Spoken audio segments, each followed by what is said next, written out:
So Splatoon 3 is my most played game of all time. And with the end of the Grand Festival about 2 weeks ago, it marks the end of content for the game.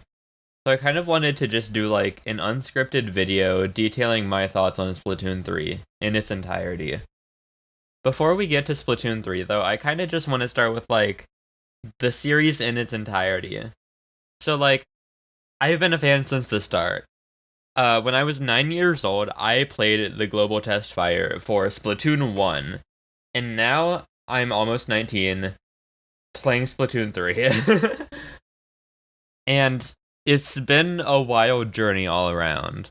Of course, like I said, I was 9 when the first game came out, so I never really played that seriously. Like, I've always been a competitive person, but like, of course, being as young as I was, I couldn't like get into the comp scene or anything. So I I just played casually. In fact, I barely really even played like turf war and ranked.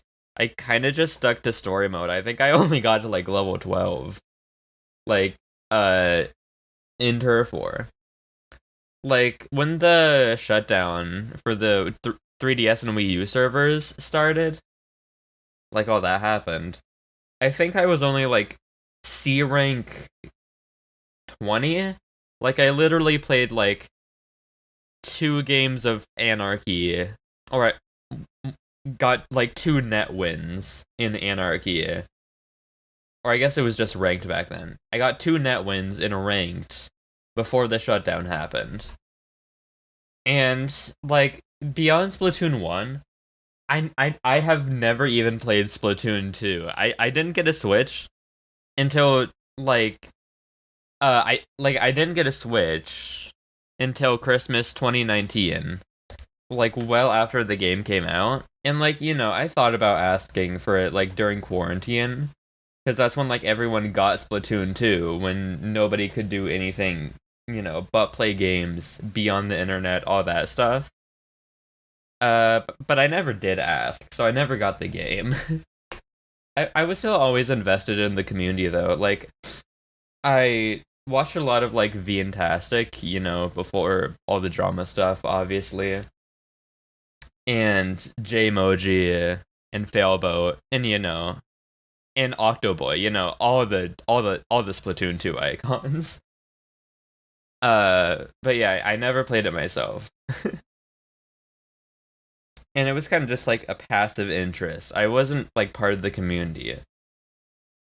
But then like Splatoon 3 gets announced in 2021. I have a Switch by this point, so I am very interested in it. I watched like all the promotional stuff before the game comes out. And then release day, I beg for my sister to buy it cuz we're both in college. I'm doing early college, she's just doing college and she has scholarships. So she has money unlike me. Um, yeah, and thankfully she buys the game for me, and like I'm instantly into it. Like I played it like the entirety of launch day basically, and like when the Gear versus Grub Splatfest started, I played that for like 10 hours. Like I got like ruler +3, which ended up being like my highest rank aside from the Grand Festival. But sometime between like the Gear versus Grub versus Fun Splatfest, something magical happened. I built a sense of community.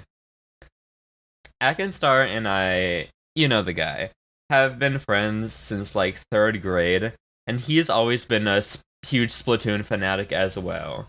So like when Splatoon 3 came out, we started playing together. And then when that started, uh Chase started playing with us too because he was Akenstar's friend. And then like in like a friend server all three of us have with some of our other IRL friends, like we met Eddie. and and yeah, it was just really cool like knowing that I knew people who played the game, and it kind of just became tradition for us to play Splatoon together like every day. Like when, we didn't have any responsibilities. Obviously, we can't do that now. But like, you know, I'm a very ADHD person. Like I always have to be doing something with my friends when we're hanging out. So having an easy excuse to just play the game and talk was like so wonderful. And even beyond the social aspects, which were my main motivator for playing the game, Splatoon 3 was just a completely different experience from Splatoon 1. Everything just felt cleaner. Except for the, you know. But we'll get to that later. Besides the initial tick rate issues the game had, the PvP overall felt like so much better than Splatoon 1. Not even just like considering that like I was older at this point, and I had a bit more experience, not just with shooters, but gaming in general. It made Splatoon 1 just like feel like a test run for this game. But even beyond like the PvP stuff, there was so much more I had to discover like with the game. Because like I said, I never played Splatoon 2, so Splatoon 3 was my first exposure to Salmon Run, and it became like my main motivator to play the game. Because like every competitive like PvP game has like an inherent element of frustration behind it. Because as many teams lose as many teams win. And that's just kind of something that's unavoidable. 50% of people are going to win every match. And like to be frank, I am not and have never really been that good at shooters. Like, come fresh season and sizzle season, I think, around that time, like, I did hit S rank, and I had entered, like, a few tournaments, but, like, despite being so eager about the competitive stuff initially, it never really stuck. I've always stayed, like, a casual enjoyer of Splatoon. So having this quote unquote side mode where you get to cooperate and collaborate with other people was so freeing. It like despite the fact that Salmon Run is insanely hard, it took away a lot of the difficulty, if that makes sense. If I was ever playing like Anarchy and got frustrated, I would turn to Salmon Run. Sometimes I would boot up the game just to play Salmon Run. It became the main way I play the game, and that's something I didn't expect. And I think being introduced to Salmon Run with Splatoon 3 is what helped like foster this love too. Because from what I've been told, Splatoon 2 Salmon Run is a lot more primitive. Like there are no egg throws, there are no extra waves, there are less bosses, and the quota is a lot more lenient. And most of all, there is no big run. Big run became the main way I marked my progress with Salmon Run. Because, like, originally there were trophies for, like, getting, like, top percentiles in Big Run. And even since the rules changed, I still used, like, the NSO app to see my percentile and my high score, so I can track my progress.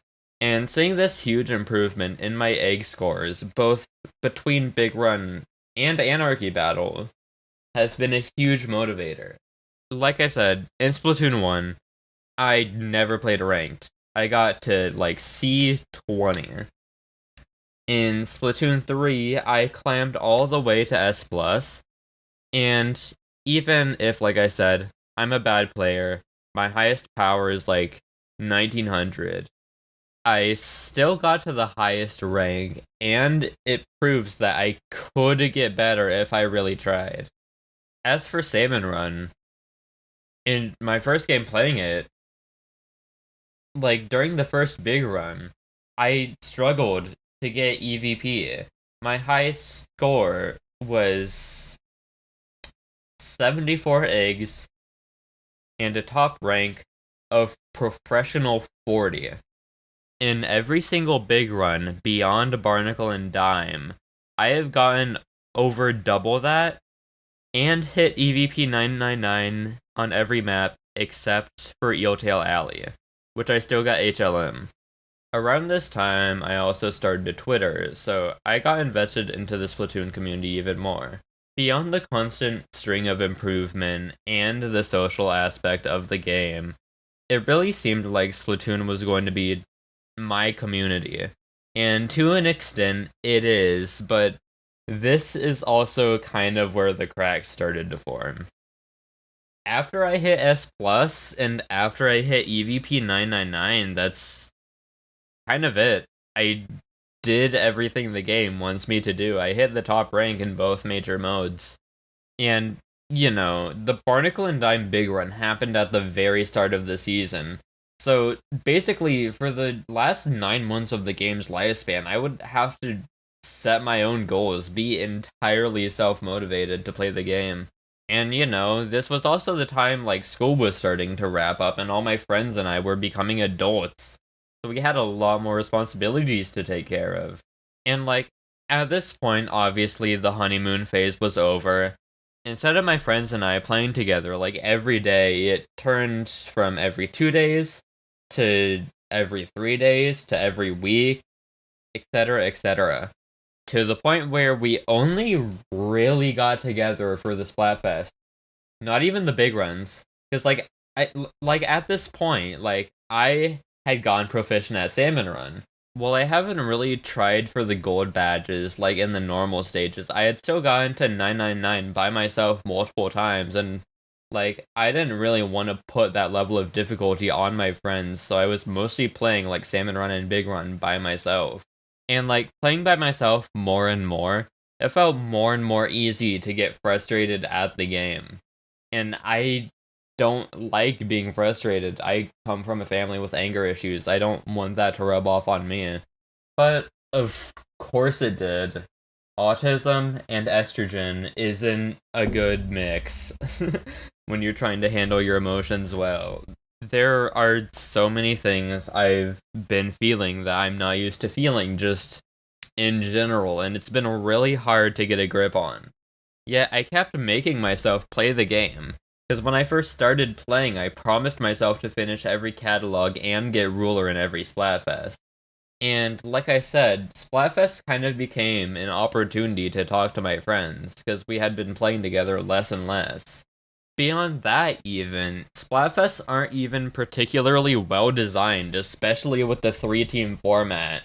So everything just kind of compounded to make the game kinda unfun. And when Splatfest started to become unfun, that started to make me a lot more critical of the game, because Splatoon isn't really that well put together. Disconnects happen all the time. The tick rate issues used to be a huge problem, and those were only fixed at the tail end of the game's lifespan. And while I appreciate all the different kinds of weapons the game has to offer, there is so much jank in the game, from a casual perspective at least. Since Splatfests have kind of become the main way my friends and I get together, we always try to coordinate our teams so we can play together.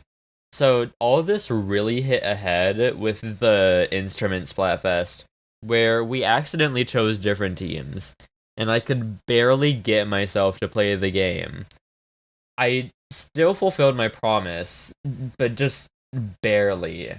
I got ruler 100 or something like that. And this kind of just got worse with time. After I almost failed my goal of getting ruler in every Splatfest, I kind of made myself play the game more. I initially got S plus in Drizzle Season 2023, and tried to retain that in Chill Season 2023. But, when Fresh Season started, I just kinda let my rank dip. I got reset to S, and then just kinda stayed there. I never played Anarchy, at all. And through the conception of my own, turf shooter, Dirty Work, Splatoon just kind of became a game I always liked the potential of more than the actual game. Especially considering the fact that when it comes to scrapped content, Splatoon 3 dropped the ball. no third kit so far, no new ranked mode, 2 scratch salmon run modes, which I was really excited for, and no proper league mode. And all of that kind of just amounts to a Splatoon game that could just be so much more. Of course, now that we have the information that like a lot of Splatoon 3's development was rushed, there's a bit more of an explanation to this, but like I still can't help but be a little bit disappointed. Again, this is my most played game of all time. It should be better. And what makes this even funnier is that Splatoon 3 was delayed due to COVID. How is a game rushed and delayed at the same time? Like, I'm not insane for saying this, right? Like, Miyamoto was the guy that said a delayed game is eventually good and a rushed game is forever bad. But his company made a rushed and delayed game that by no means is bad, but still. How? I mean, I guess that's what explains it. If it's delayed and rushed, then that means it's just a fine game, and that's what Splatoon 3 kind of is.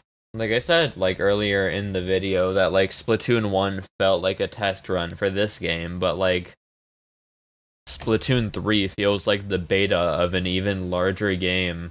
And that's like an insane thing to say, right? Because like Splatoon 3 is the Splatoon game with single-handedly the largest scope, but it feels the smallest. It feels like they didn't really try as much as they could have. Splatoon 1 was a good first attempt. They had fun stages, an appealing premise, and a weirdly deep story.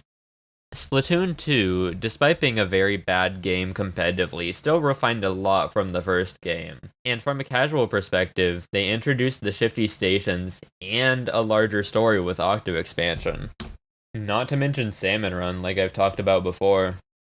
But somehow, despite the fact that Splatoon 3 has stepped up things so much more, it just doesn't stand out, and I legitimately don't know why. Like, Table Turf was cool, but nobody really plays it. And when it comes to the story modes, like, Return of the Mammalians is very divisive, and Side Order, while being cool at first, doesn't really work as a roguelike. It gets very repetitive very fast. And while the PvP changes are amazing, and nobody's gonna deny that, a lot of them happened way too late in the game's lifespan. The only exceptional thing they really added was the new Salmon Run stuff, and maybe that's why I like the mode so much compared to the rest of the game, but I have no idea. Ultimately, despite the fact that I'm so into the series, I just feel like a floater. I just kind of do what I do, and that's the end of it. There's no rhyme or reason in the way I play the game. And maybe that's why it gets me so excited and frustrated at the same time. I don't know.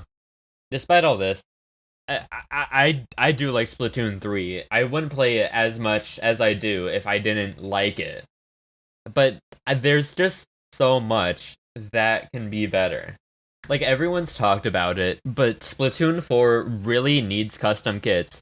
Even having 3 kits per weapon is way too little. There needs to be a lot more room to experiment. There is literally no bad reason to add custom kits. It's easier to program.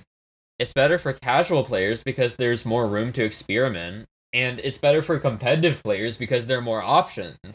Another thing that everyone wants that they have yet to add is a second Salmon Run rotation. Adding Underground mode would have been invaluable to the game's lifespan. It adds more challenge for experienced players. Yet they scrapped it and pair mode. Now, while basically everyone who looks into the scrapped content knows what Underground mode is at this point, nobody knows what pair mode is. But from the sound of it, I think adding like a 2-player Salmon Runner mode would be really cool. As for the mode we did get, Extra Work, which ended up being contest mode, it doesn't do much, admittedly. It happens way too infrequently, and there's no real hook like the normal Salmon Run mode to get people to stay. So while usually I try to go for gold in Big Run, I kind of just settle for bronze every time Extra Work happens, and that's that. I'd also love to see Splatoon 4 experiment more with like the physics element of Splatoon 3. Watching competitive plays where like people use momentum in weird ways is awesome, and I wish that was more of a focus. As for the story of Splatoon 4, I think they're gonna do the same thing that Splatoon 3 did, where they stole from the DLC of the last game, and make Splatoon 4's story like a roguelike. And like a lot of people want the story mode of the next game to include the Salmonids in some way, and I could honestly see that. Cause like getting a bit semanticsy, the box art of every Splatoon game uses two primary and secondary complementary colors. And the only pair that really remains is red and cyan. So I'm guessing that's probably gonna be the color scheme for Splatoon 4.